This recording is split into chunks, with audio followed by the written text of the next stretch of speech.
it's not the higher self that you need to have such a relationship with, but it's the lower self. You need to know that you don't want to become a certain way, or that you don't want to revert to some sort of a way in order to chase what you know you can be. I think when you say that hardship is required in order to get to a certain point, my personal experience has been I needed to have hit my lowest low, to know this is not the way for you. You are better than that. And that takes a little bit of like manning up to the situation. Boldness. Yeah, like I had to get courageous with it, like for use of the word that you would normally pick. Yeah. To find that courage, I had to go into battle, essentially. And so I think it's actually imperative that we understand who our lower self is in order that we can turn away from that and choose a different path.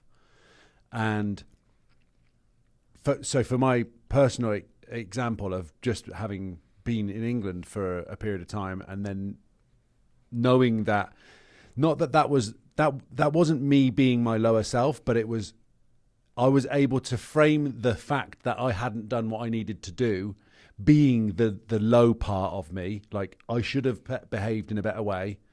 So like using this visionary technique that you were talking about before, I knew that I could replay me showing up as the guy that gets stuff done, the guy that says and does what he says that he's going to do. And I could become that person. And the more that I doubled down into that, turn up each day. Okay, fair enough. You might be not in your normal environment. You might not have access to the closet that I've got, and I can't go and have all of the same luxury things that I'd set myself up in my ideal situation, because I'm back in my old bedroom at my parents' house.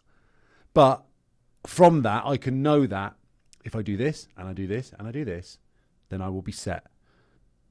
If I make sure that I take care of that and I get in contact with this person and I do that, then I know that I'm on the right path. And that's just a couple of steps.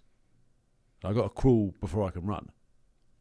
So I knew that if I did those things diligently and I showed up every day and I continued my routine without falling back into some kind of wallowing state, then eventually it would get back on track and I would be back up again. Like I have an issue with my back, right? Sometimes I have something going with my back. Like I tweak something and then I'm walking like a banana. You got to stop going to Piranha, bro. I told you, man. I'll take you to different clubs. It's but Bonnie always Rocket, Piranha right? for you. No more piranhas.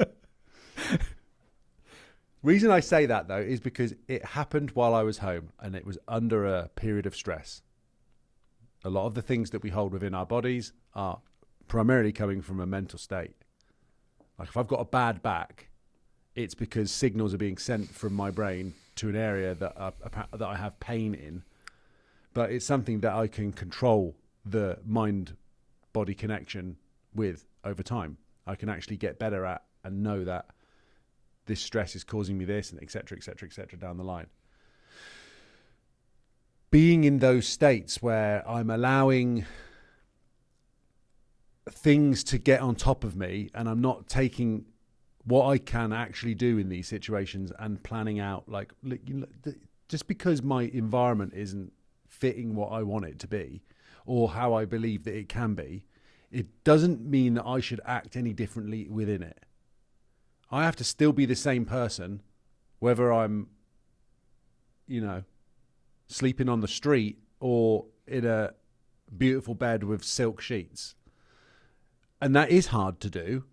But because I've had real, genuine hardship in my life, I know that I know what that feels like. So I know that I've gotten out of it before. That's how I kind of, I just, like, we're talking about faith. How can you believe that something can be so without having proof of it having been that way? Like, I've been okay before. I've been able to get through things. So I've had to kind of, you got to carry on. Okay. I see what you're saying, and for me that makes sense because I'm very similar when it comes to it. But everything you just said is made on an assumption, which is a very big assumption, which I've seen does not apply as a blanket assumption. And that is, if you're falling low enough, then you will be able to see the world and see hardship through that lens of productivity/positivity. Now, I'm going to argue that I've seen people facing really, really tough situations where you would think, I don't know how it gets worse than that. And they haven't recovered from it. They haven't come out the way that you came out of. And one thing that came to my mind while you were talking about yourself is, about your situation, the distinguishing component between you and people that I've seen that crumble under hardship is you have declared against yourself an inner warrior. You know, when we become competitive and we're like, oftentimes from the ego, I'm going to be better than this guy.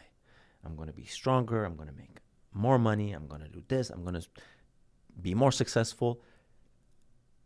It almost seems like you've used that same muscle, but you've applied it against that part of you that wants to be a victim and told yourself that, bro, I'm going to outrun you. I'm going to out-hustle you.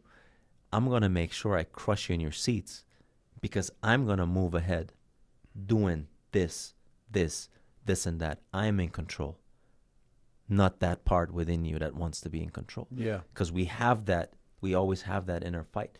It doesn't mean that part of wanting to be a victim doesn't exist, but it's transcending that part through declaring it that, bro, it's me, I'm running the show here. So there's a certain level of competitiveness that you're able to redirect towards yourself. And I've seen that with myself. And for me, that comes growing up in Obertshausen. Shout out to all my buddies.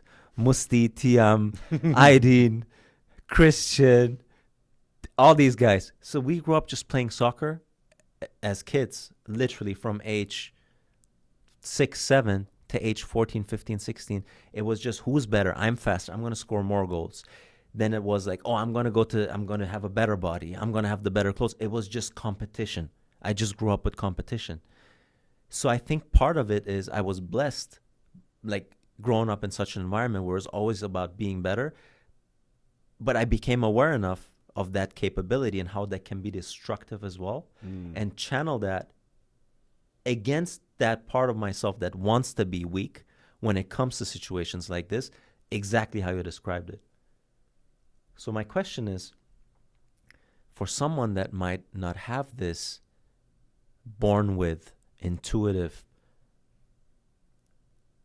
character that they can use against their weaker self and just be strong and do the right things and not dissolve in a situation like this, how can someone that just hasn't discovered that yet, because we all have it, someone that hasn't discovered that yet, how can they discover it?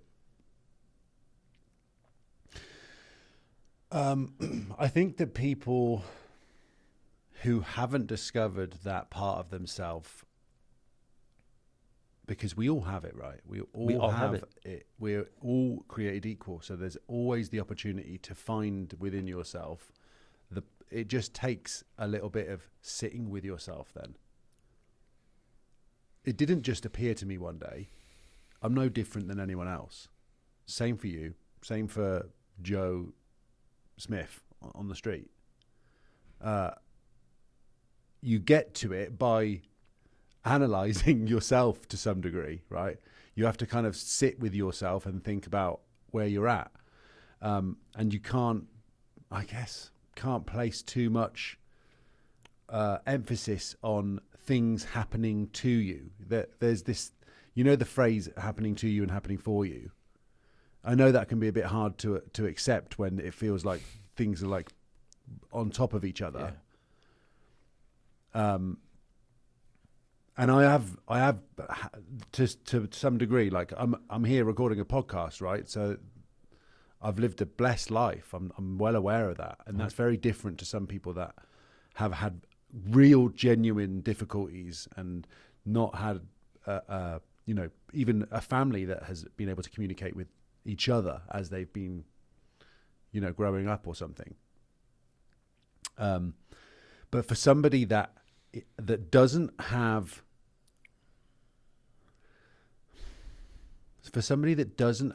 belief in themselves, then how do you find the belief in yourself? I think that's the question. Yeah. How can you become confident is the question. Yeah. And, I think that's a very important question, because some people seem to have that naturally, where they just declare up until here, but not any further. I'm not going to let myself dissolve like this. Like some people have that level of awakening and they don't necessarily even know where it came from. Some people, it seems like this is not triggering. So that's what I'm referring to, like that person where it's not triggering. And what I've noticed for myself is, yeah, you can sit with yourself and think for yourself, but I'm not convinced it will do it. Because what you're trying to do is you're trying to solve a mental battle with a mental technique. You got to go out and be in the action realm. So what I'm thinking is, the problem that a person that's crumbling under hardship versus the approach that you just laid out is they let their attention deviate back. So even if they put their attention on, I'm not going to let that happen, it slips. So that happens over and over. Why does that attention keep slipping? I would argue that they haven't built up that muscle of knowing that they are more than they believe they are. Mm-hmm. So the way it happened for you is you went through hardship, you realized you came out of it stronger, your life circumstances improved afterwards. Now that leaves a strong, strong memory. And you look back at it and say, you have now that connection. Oh, hardship happened, I leveled up. So you can almost use that experience as a boost to remind yourself of who you are. But for some people that haven't had those experiences before, because all that happened with hardship is they crumbled and they crumbled more and they crumbled more. I think the way back to it is making themselves believe about themselves to be more than what they currently think they are. And the way to conquering that, an easy way for that to be conquered, is through physical hardship. Mm-hmm. I think that when you do things physically that you're not sure you can do, and you do them, you're signaling to yourself neurochemically that you are able to do more than you initially thought you were able to do. And that same muscle can be extrapolated to dealing with mental issues where you think you can't get through this mentally. You feel down, you feel sad, you feel depressed. But now you have something, you created a memory that you can now look back to, even though it's physical, doesn't matter, because the mapping in your brain is still the same. And now you can use that as a catalyst to build yourself up on the mental realm as well. And that physical, that pushing through that physical to build up that mental muscle is relative. Like for you, that might be doing something crazy because you're already very fit, or for me. But for someone, it might be doing boxing for the first time ever and just feeling like they're dying, but they pull through it. So that in itself is going to signal, initially I thought I can't do it, but I came out of it. Focus that attention on that and keep building and keep building.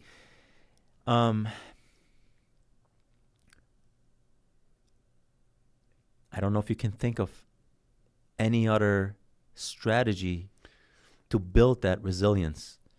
You just have to begin. You just have to start.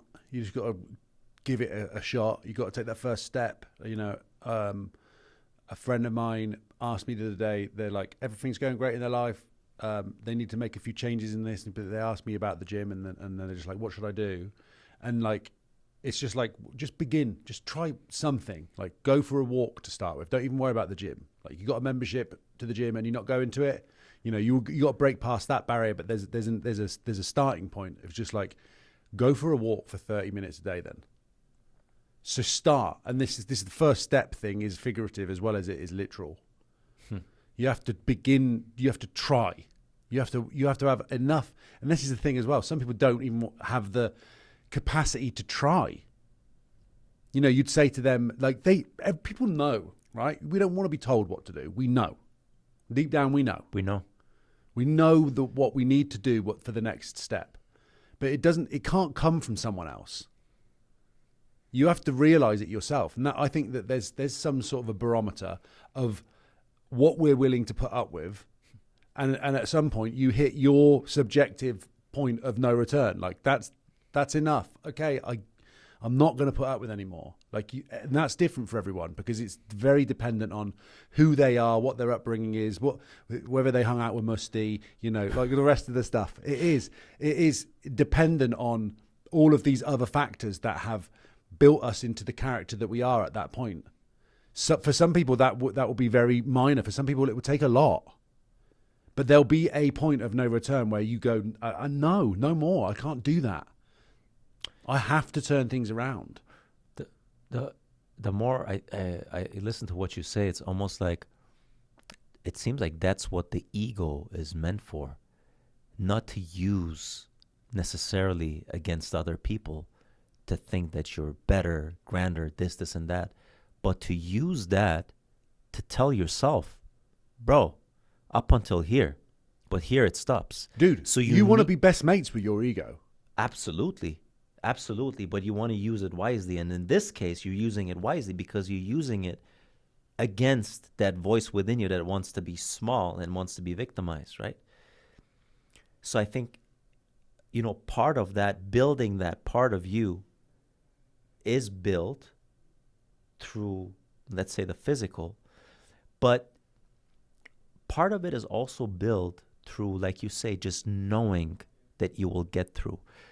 So would you say then having a belief in God, whatever that concept is for you, God in a traditional sense, God as experiencing himself through you, God as your imagination and awareness, would you say that that's one of the cheat codes? Because if you have that on your side, then you will just know, independent of what it is you're facing. Then you can forget about the gym. You can forget about even the experiences you've had before. Because if you have that belief that God is with you and God is the Almighty, the infinite. So if something happens around you, but you're part of the infinite and the infinite is part of you, then of course I know I will transcend it. Mm-hmm. So is part of the success also your conceptualization of your higher self? Yeah, and it doesn't even have to be spiritual in that sense. It can be scientific, because any scientific observation, research, analysis, right, let's test it. The point of that is that you get more data afterwards to know whether your hypothesis was right or not. And if it's wrong, you restructure the process of examining it until you get closer to your intended truth. Like, how do you get to the equation, or how do you get to the, take any scientific experiment. The point is that you're getting closer towards the objective truth of the thing.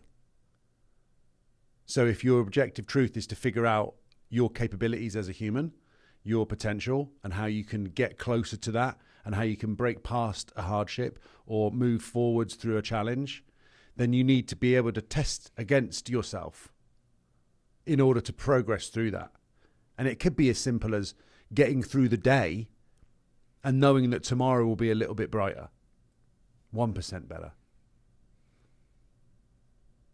If you've been depressed in your life, if you've had a point where you've had a sad day, And I mean, there's going to be a variety of different levels of that, right? But if you've had that, you're going to know that the day after is likely a little bit better.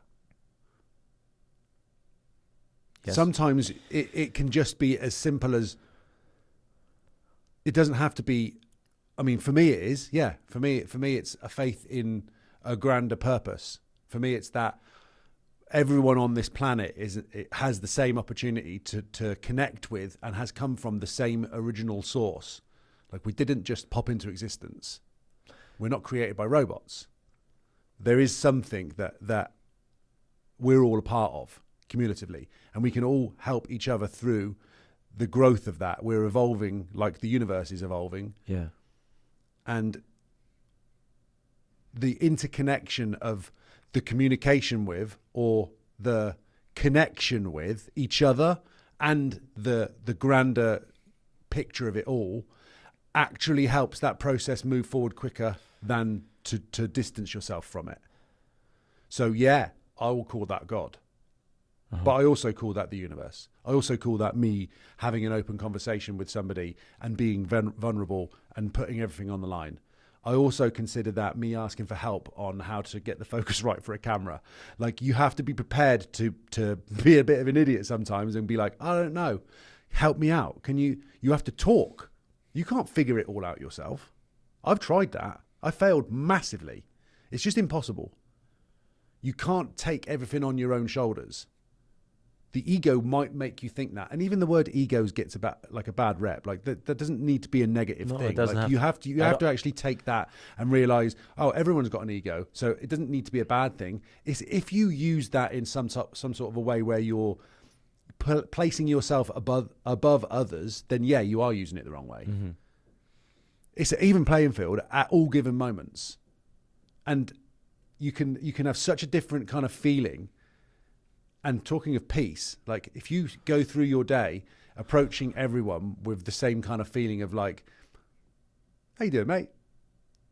Quality shoes. You look good today. Mm-hmm. Oh, I heard you talking about the thing, the other day. I thought you did really well with that. Encouragement, support. Yeah. I mean, you don't do it for your own benefit, but you just see people light up. Oh, did I?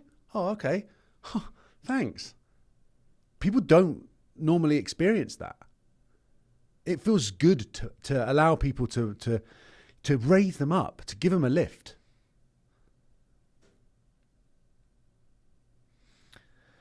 So part of it is when, things get difficult, that you are set up with a social network that allows you to absorb some of that difficulty and help you get back on your feet as quickly as possible, which means that your function of life prior to the obstacle hitting and how you navigate through life before that is going to be directly correlated with the network of people, be it a partner, be it friends, be it hobbies, be it your physical health, is then going to make it more difficult or easier to navigate through the hardships. So there's a function of, let's call it life, that precedes the hardship happening, and the better the outcome of that equation is, the easier it is for you to get through life. That's the first thing that, based on what you said, makes absolute sense. And then the second thing that comes to mind is, we know that how we are within, how we feel within, how we think about other people, how we think about ourselves, is going to make the difference in how reality presents itself at us. But when we go through difficulties, and we may have a hard time holding those positive dialogues and positive images within, we can still act accordingly to how we would want to think. We could still go out and speak to people with empathy, and we can make a compliment. And because it's a two-way feedback loop, mind, inner state dictating external reality feeding back to how we feel, we can start from, let's say, the end and act out what we're supposed to act out. And by doing so, building ourselves up again. There's been a very interesting study where anything that you do that gets a thank you out of someone else, so if someone is thanking you, it has a significant impact on your well-being. So if you make someone, if you compliment someone, oh, hey, you look great, you've made an improvement, that person is saying thank you to you, they're giving the gratitude, it has a two-way effect. They're grateful for that compliment, they feel good, but the one making the comment is also going to get a boost in dopamine and feelings of well-being. So when you feel a certain way, but you still act it out in a way that is congruent with your ideal self-image, you're able to lift yourself up that way. That's the second thing. The third thing that comes to mind is, it seems like the best approach would be multifaceted. It would be a concept of your higher self, however you want to structure that, something that you know is transcending you and is taking care of you, whether that's traditional God, whether that's imagination, whatever that is, your own higher self, your version of Mark that's doing that, coupled with pushing yourself physically, coupled with your social network that allows you to come back up. The more you've ticked off those big areas in your life, it seems like the more likely you are to not only get out of it, but get out of it with wings as a better version of yourself. Because ultimately you will need those obstacles to level up, but those obstacles are not a guarantee to level up. That's the main distinction. So in order for you to level up through hardship, you have to have that system in place. For some reason, I'm thinking about the gamification thing again, like in terms of leveling up and our character. And I was thinking about Mario for some reason during this. Like, if you think level 1, Mario, little fella, he runs across the screen, and he's got no ability to do anything at this point apart from jump on the little fella's heads. If you come up against one of the turtles, you don't want to hit it, otherwise he dies. So he's very vulnerable at that point. He hasn't got any tools to his belt. He has to jump on their head, and then he can flick them across. But then there's these little question mark things that come up. So there's boxes that he approaches, and something can come out of that situation if he knocks his head on it. But like, from a grander perspective, if he knocks his head on it and a mushroom comes out, he gets stronger, or he has some invincibility for some period of time. That could be to do with the things that we physically do in life. The food that we eat, for example, can give us more strength in certain areas. Popeye is another example in terms of like storied cartoon versions where he literally becomes stronger from eating spinach. So now, and I'm watching this as a kid and I'm thinking, yeah, whatever. And now I'm having spinach every day and I'm thinking, let's go. Yeah. But there's something in that. So you need to have people in your life. Longevity and being able to live for a long period of time. You don't want to live for a long period of time unless you're living a good quality of life. And longevity is directly tied to your social interactions. So if you've got good social interactions, you're likely to live longer. Because your body's happier, your mind's happier, you're more content. Like there's correlations there for a reason. Because you don't place so much stress on yourself. Otherwise, you might get to the age of 50 and you have a heart attack because you've spent so much time being stressed and it all piling in yourself. You need to have a network of people that can share that with you, almost like help you through that. So that's one thing. And in the Mario analogy, he's stronger, faster, and quicker when he's sat on top of the little dinosaur thing that goes along and pokes his tongue out and hits people. So again, through his interaction and being connected to another creature, another person, he has a social network there. Even better if he's got Luigi on his side, he's crushing at that point because it's Mario, Luigi, and like what? Bring it on. Well, is part of it also that he's going to save the queen, that he has an ultimate goal. He has a purpose.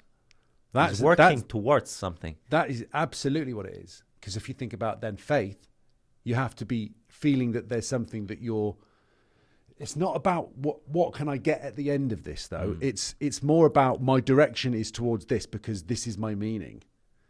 This I have the purpose is that I do this because I know that this is right for me, and that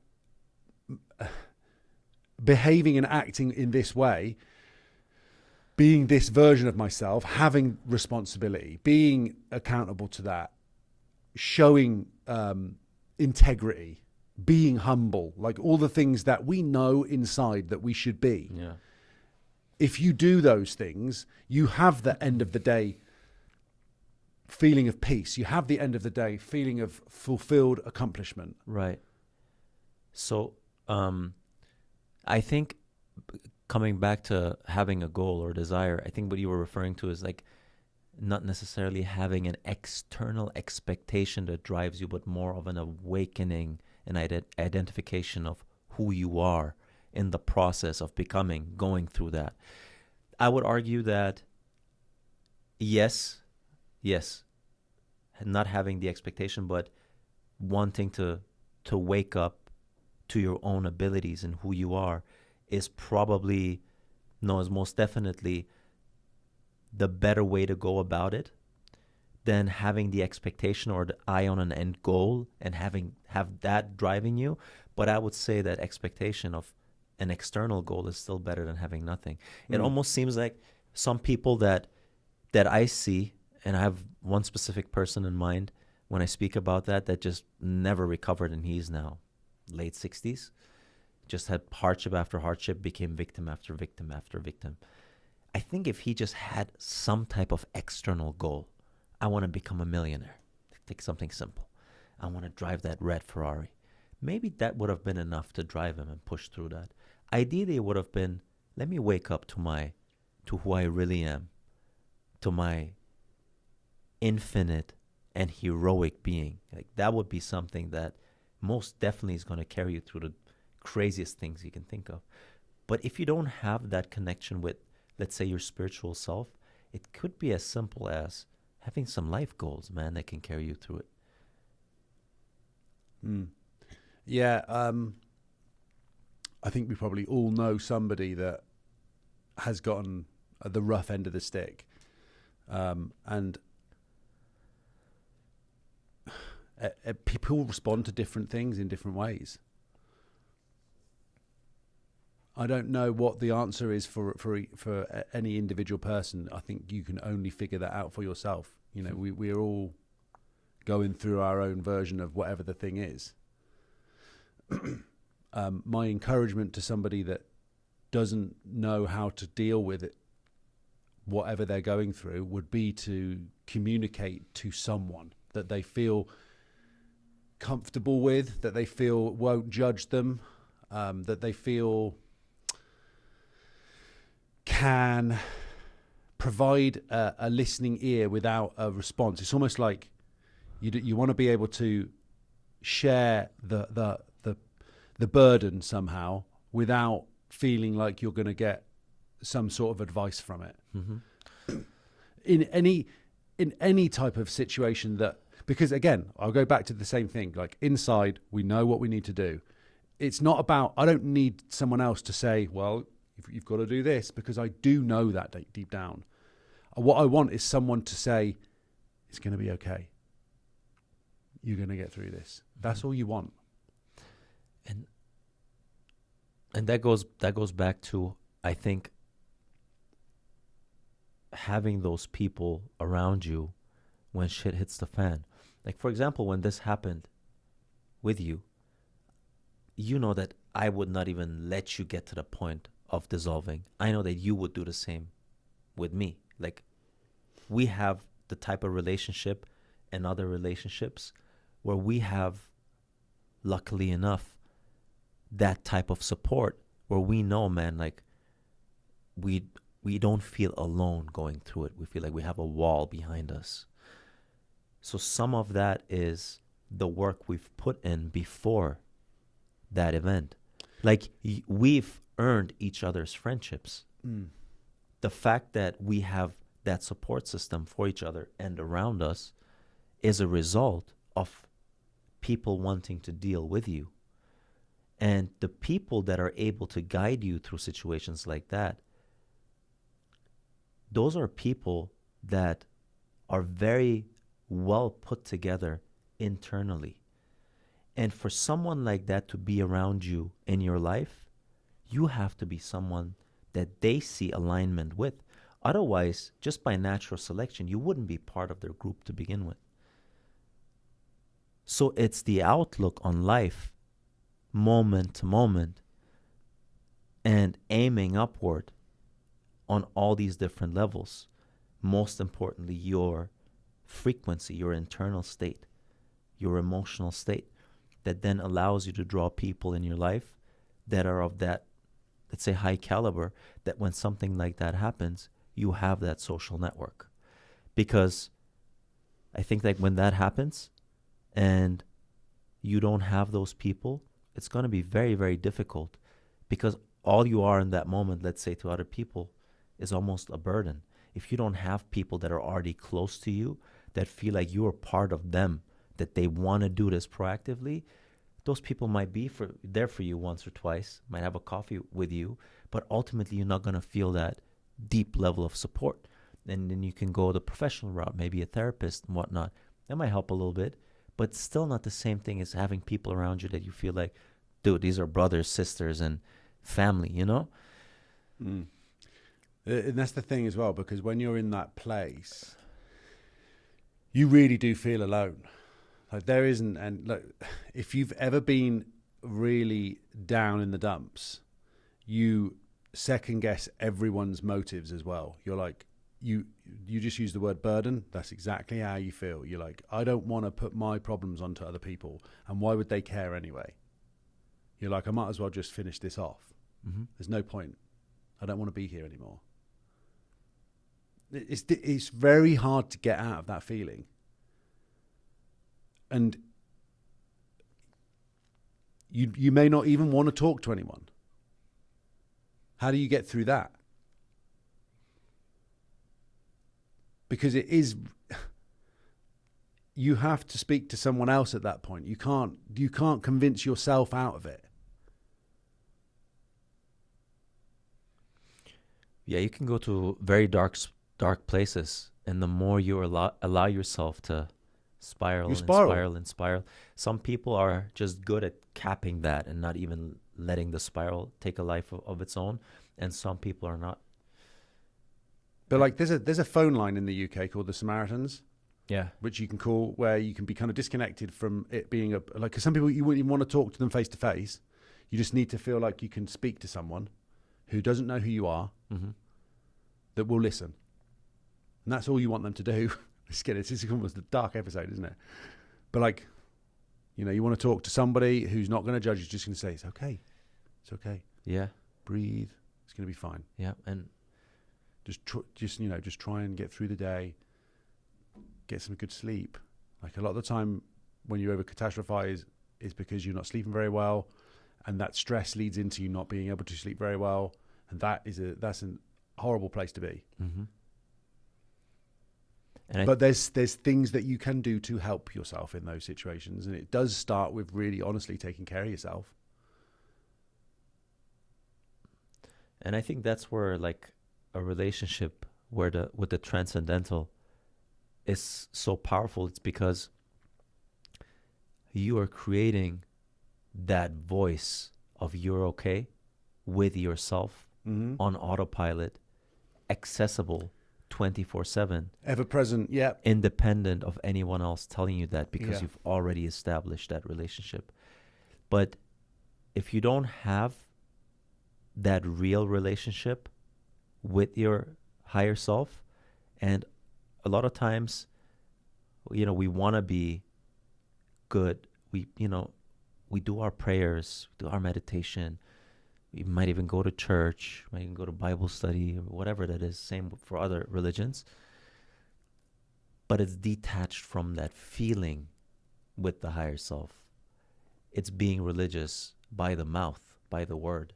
And even the religious text itself, there's a verse in the Bible, I forgot which verse which one exactly it is, but it is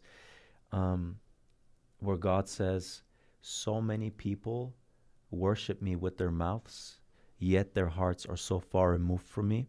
And that is because they're using ways to worship me that was taught to them by men, which is speech, which is go say what you want, speak to God. Mm-hmm. It's detached from that feeling. So really, if your concept of God or your higher self, whatever you want to call it, does not bring you peace when you need to find that peace, a certain level of balance, then there is room for improvement in that relationship.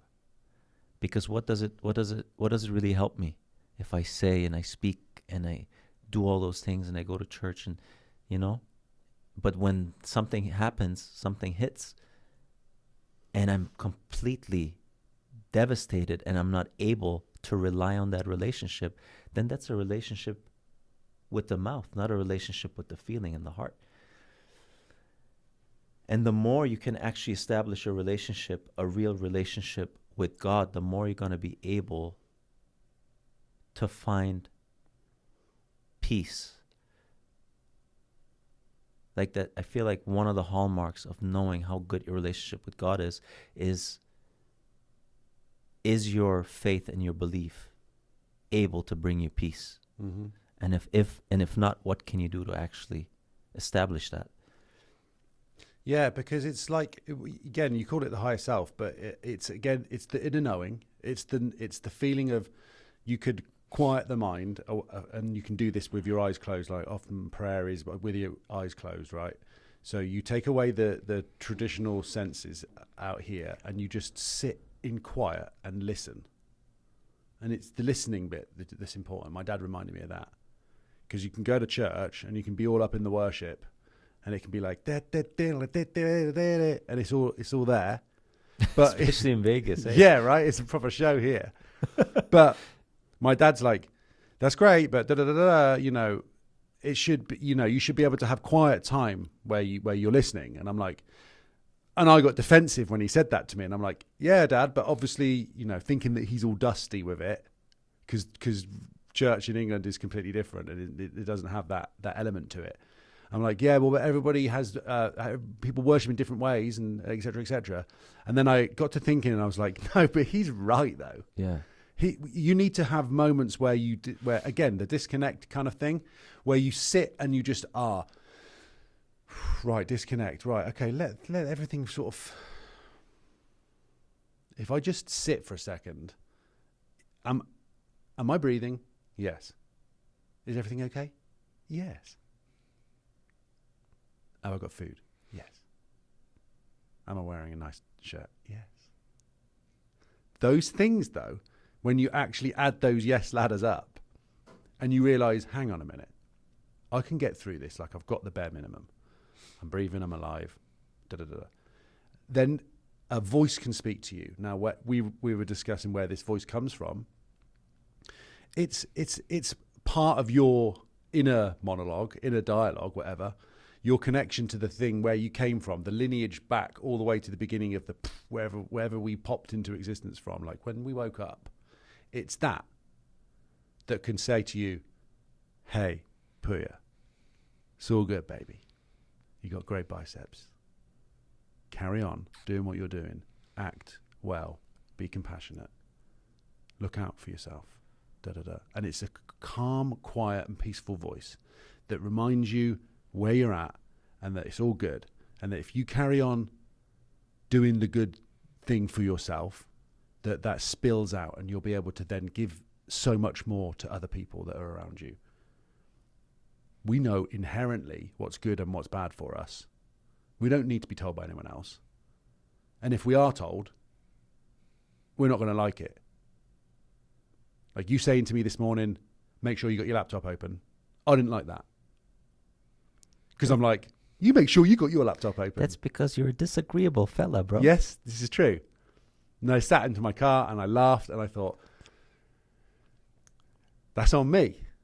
That's on you. Mm-hmm.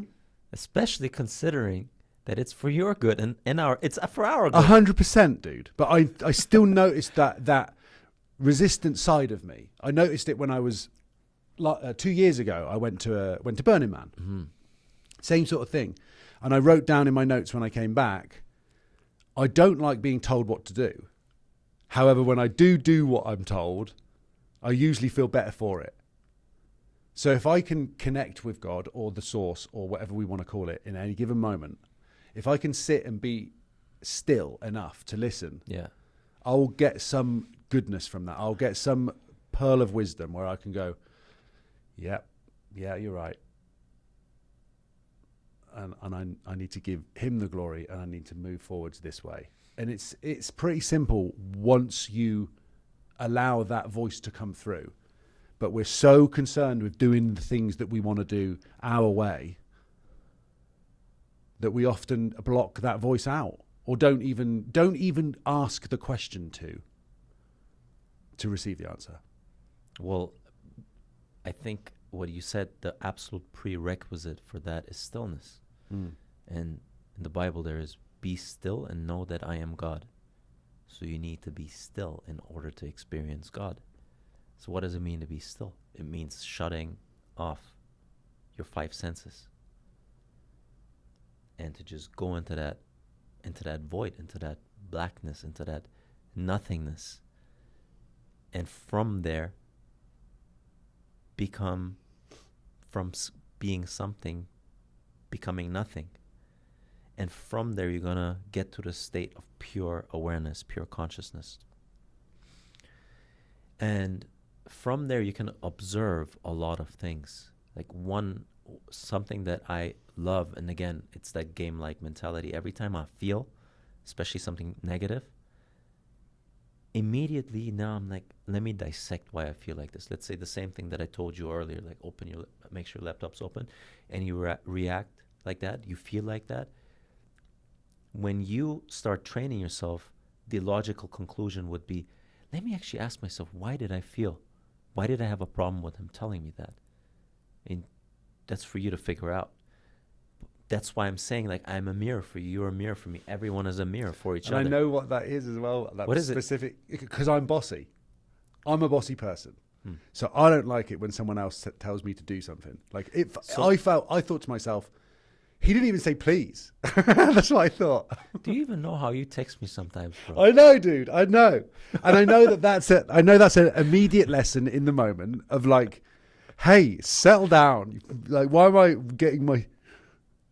But I know that.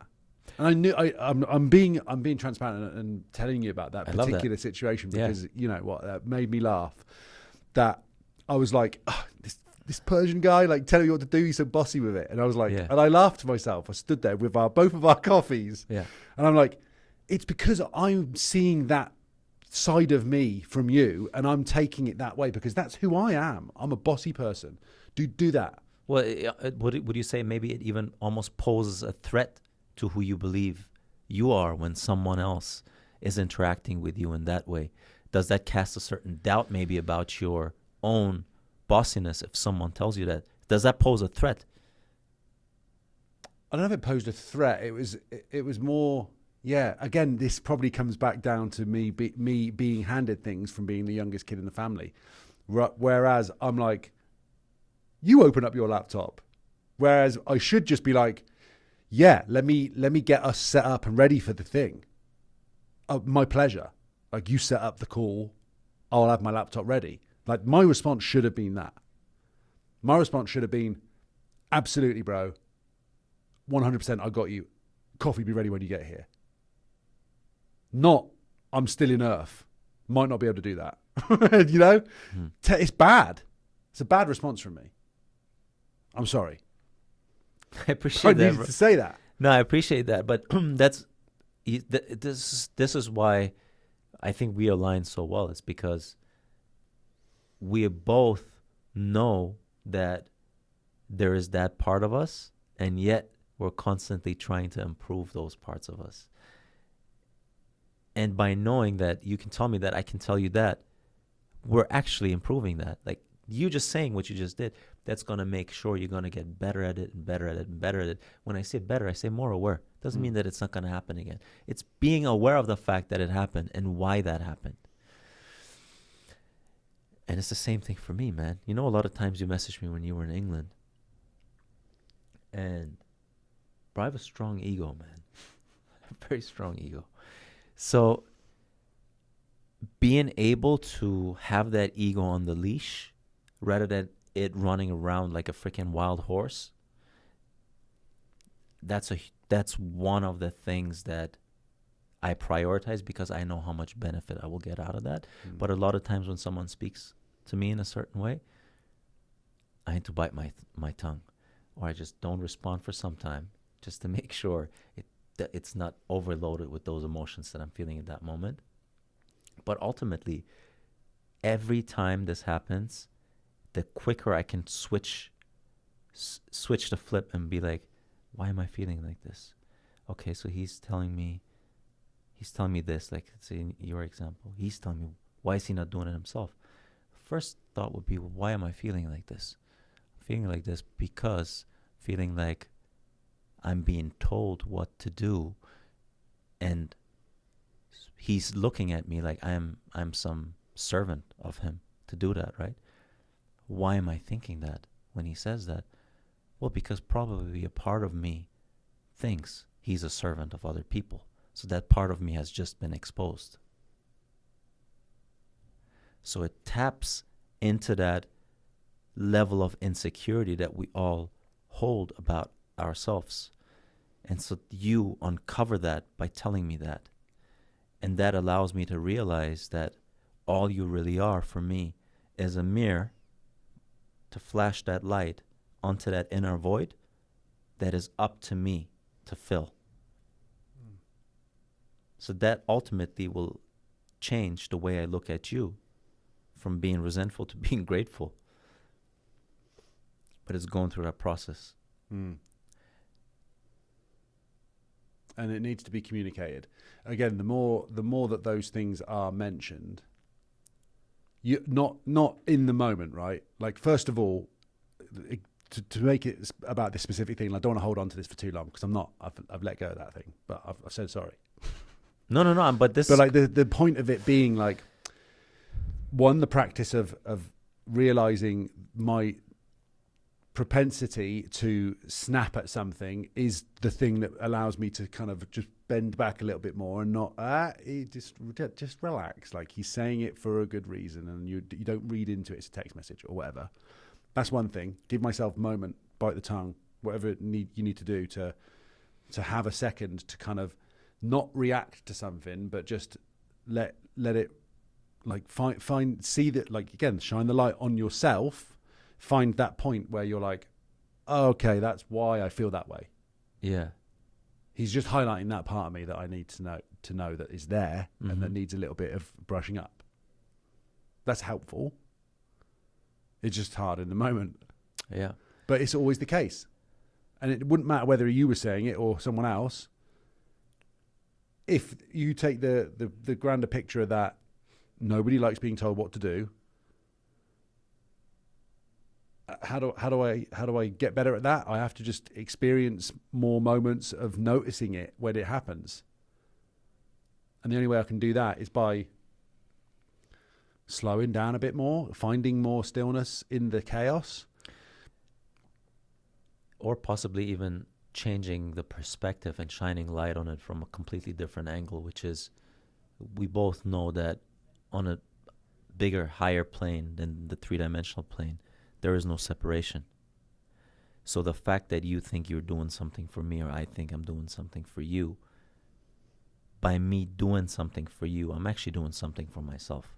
By you doing something, putting your best foot forward, and just doing it and serving, like coming back to the word servant or serving, you're actually serving yourself at a bigger plane, right? Yeah. So if you're able to look at it from that, everything just crumbles apart and fall and just dissolves into peace, man.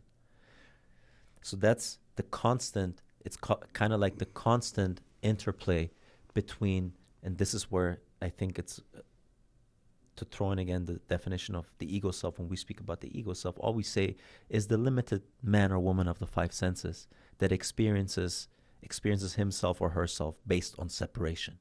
The illusion of polarity, the separation of Mark and Puya and this and that and the camera and all of that being separate. That's for a higher self, an infinite self, to experience itself. Mm-hmm. It needs to inherently limit itself. Nothing infinite can experience itself. It can just be, but it cannot be something. In order for it to be something, there needs to be the split, the polarity, the duality, both the same thing.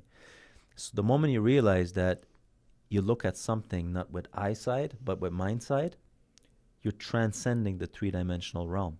And when you transcend the three-dimensional realm, there is unity.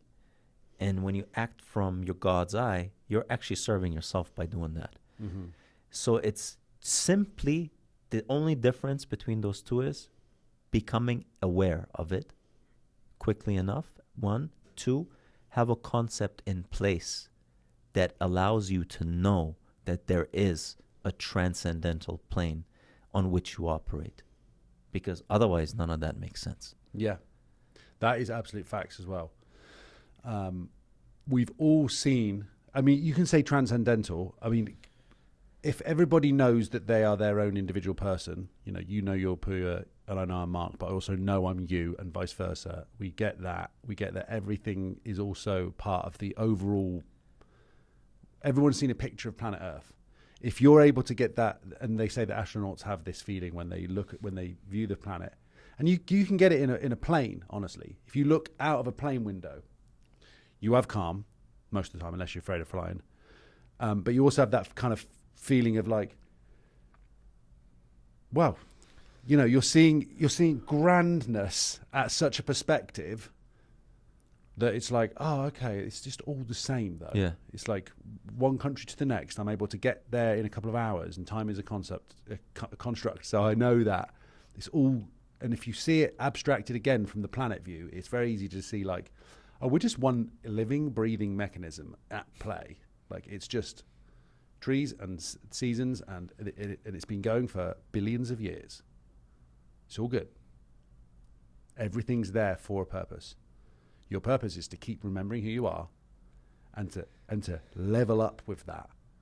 And to do that, you have to kind of be better, be stronger, be more aware, be nicer, Mm-hmm. and realize that everything that you do rebounds anyway. Like it's the whatever it is, the second law of the third law of the something of whatever it is. Energy is neither created nor destroyed. It's just simply channeled. So channel it then, whatever way makes sense for you to be able to live fulfilled, accomplished, end of the day reviews where you get that review and you're like, damn, that was a good day. Yeah.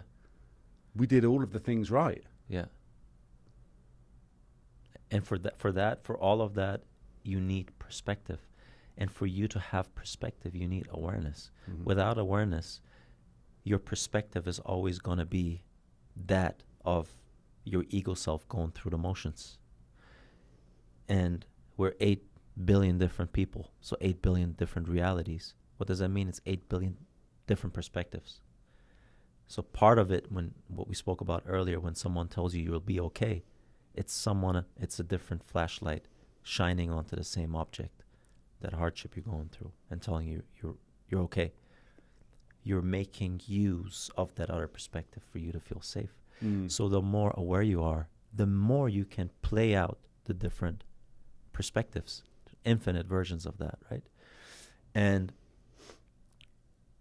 we know that everything that we want, we need to be first.